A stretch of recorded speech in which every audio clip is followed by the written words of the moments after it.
The world is currently facing two major problems: an energy crisis and an ecological disaster. The energy crisis is driven by an increasing human population and its demand for energy, which causes the society to be reliant towards fossil fuels. The reliance is accelerating climate change and raising in global temperature. This highlights that the need of shifting towards clean and renewable alternatives.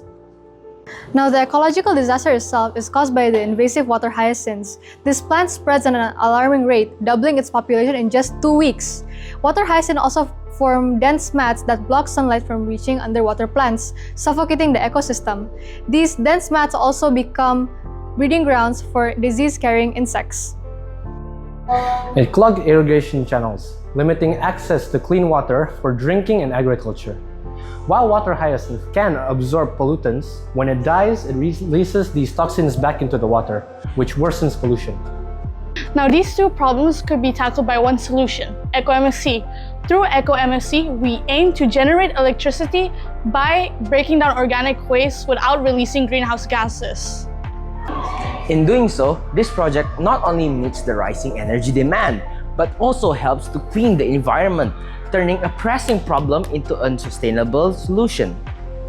Now, let's dive deeper into our innovation, ECo-MFC. ECO stands for Eichhornia crassipes, commonly known as water hyacinth. MFC stands for microbial fuel cell, a revolutionary technology that transforms organic waste into a sustainable electricity.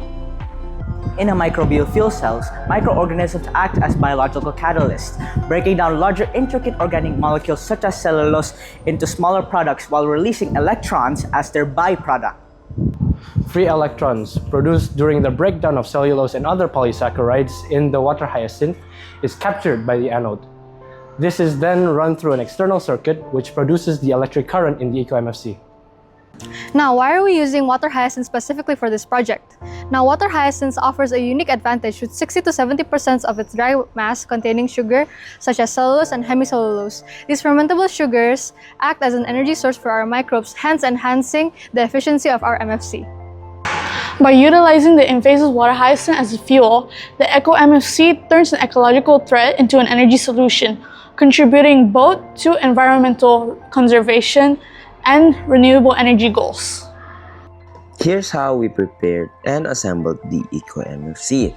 We started by collecting water hyacinths from a polluted lake, helping clean the environment while gathering raw material. The plants were sun-dried until their moisture dropped to about 10 to 15%, preventing decay and improving fermentation efficiency. After drying, we chopped the biomass into small pieces, boil it to soften, and cool it to a safe temperature. The material was then sealed in an oxygen-free container to ferment for 3 months, during which microbes break it down into energy-rich compounds with electron release as a byproduct. Finally, the fermented biomass was ground into a fine texture to ensure consistent performance in the microbial fuel cell. Now comes the final and most crucial part, testing. After months of preparation and fermentation, the processed water hyacinth is carefully inserted into the assembled MFC. Then, the MFC is connected into a multimeter to measure the electricity produced. This final step allows us to measure the electrical output, which validates our hypothesis that water hyacinths can serve as a viable fuel source for electricity. The multimeter readings confirm this, marking a significant step forward to proving the potential of our innovation. Our work didn't end with a successful test. We took the experiment further by investigating the factors that may influence the MFC's electrical output, such as the electrode combination, the electrode surface area, and the temperature. These are crucial for our MFCs to optimize it further to improve its function. Our results showed that using an electrode combination involving copper and carbon sieves produced the highest and increasing voltage. Additionally, using temperatures between 40 and 45 degrees Celsius gave us the best output.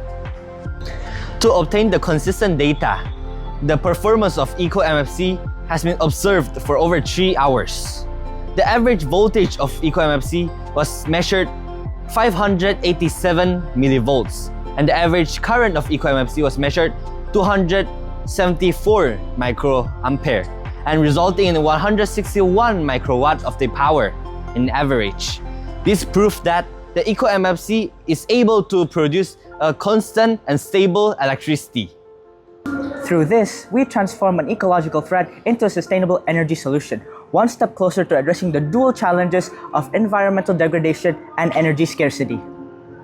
By addressing environmental and energy crisis simultaneously, we're not just solving problems, we're creating a sustainable future. This is more than just a solution. It's a vision for a better tomorrow.